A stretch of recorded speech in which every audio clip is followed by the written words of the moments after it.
इतिहास में पहली बार HIV वाले सभी लोगों का इलाज हो रहा है। ग्लोबल महामारी पर एक नया अद्यतन उन देशों के लिए स्कोर कार्ड प्रदान करता है जो हरे रंग में सफलता और लाल रंग में असफलताओं को स्पष्ट रूप से हाईलाइट करता है।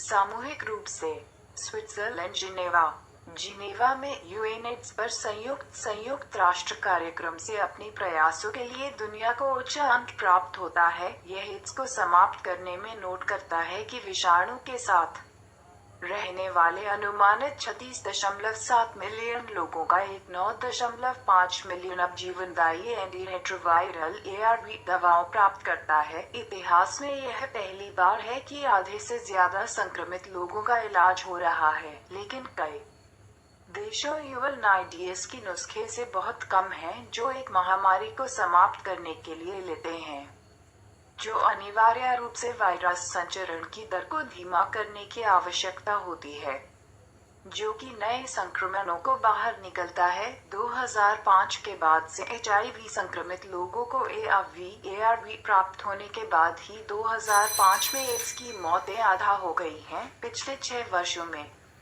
हार्ट हिट पूर्वी और दक्षिणी अफ्रीका क्षेत्र में 1/3 से नया संक्रमण घट गया है। उचित इलाज को स्वीकार करने से लोगों को HIV प्रसारित होने की संभावना कम हो जाती है। कई देशों ने विश्व स्वास्थ्य संगठन की 2015 की सिफारिश को उन सभी लोगों के इलाज के लिए अपनाया है जो सकारात्मक परीक्षण करते हैं। प्रतिरक्षा प्रणाली के नुकसान के प्रमाण के साथ उन लोगों के लिए HIV आरक्षित करने का अभ्यास छोड़ देते हैं। UNIDS ने 2014 में घोषणा की कि दुनिया 2030 तक निम्न लक्ष्यों को प्राप्त कर सकता है तो ग्लोबल एड्स महामारी को समाप्त कर सकता है। संक्रमित लोगों में से 90% अपने HIV स्थिति को जानते हैं। उस समूह का 90% HIV से शुरू होता है और उन पर 90% उपचार इसके साथ चिपकाते हैं और मानक परीक्षणों पर पता लगाने के स्तर से नीचे उनके रक्त में वायरस के स्तर को कम करते हैं। 90 की रणनीति यह है कि बेंचमार्क UNIDS ने अपनी नई रिपोर्ट में देशों के प्रदर्शन को स्कोर करने के लिए उपयोग किया है। 2016 में दुनिया के लिए कुल मिलाकर 707,782 था। 7 देशों ने 90 का लक्ष्य हासिल किया है और 11 अन्य करीब हैं। रिपोर्ट के शब्दों में उल्लेखनीय प्रगति,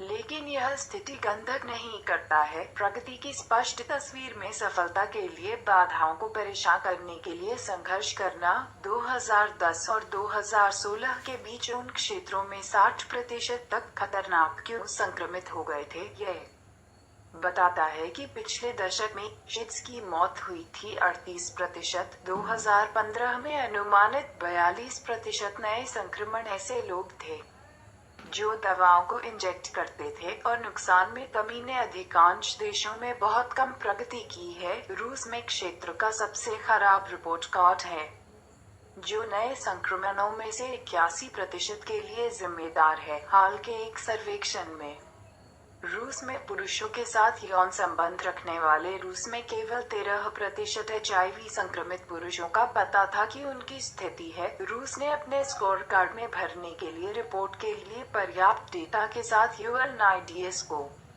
प्रकाशित या प्रदान नहीं किया था। 2008 से 2014 के बीच देश में नए संक्रमण 18% की गिरावट के साथ, जो कि 2 दशकों में देश में नए संक्रमणों में पहला अर्थपूर्ण गिरावट है। लेकिन नए HIV संक्रमणों में 20% की वृद्धि हुई। उस अवधि के दौरान पुरुषों के साथ यौन संबंध रखने वाले लैटिनो पुरुषों में और रोग नियंत्रण और रोकथाम के लिए अमेरिका के केंद्रों से नवीनतम उपलब्ध रिपोर्ट, जिसमें 2011 के आंकड़े हैं, सुझाव देते हैं कि UNIDS के लक्ष्य पर पहुंचने से पहले देश का एक लंबा रास्ता तय करना था। केवल अनुमानित 1.2 मिलियन HIV संक्रमित लोगों का 30% वायरल था।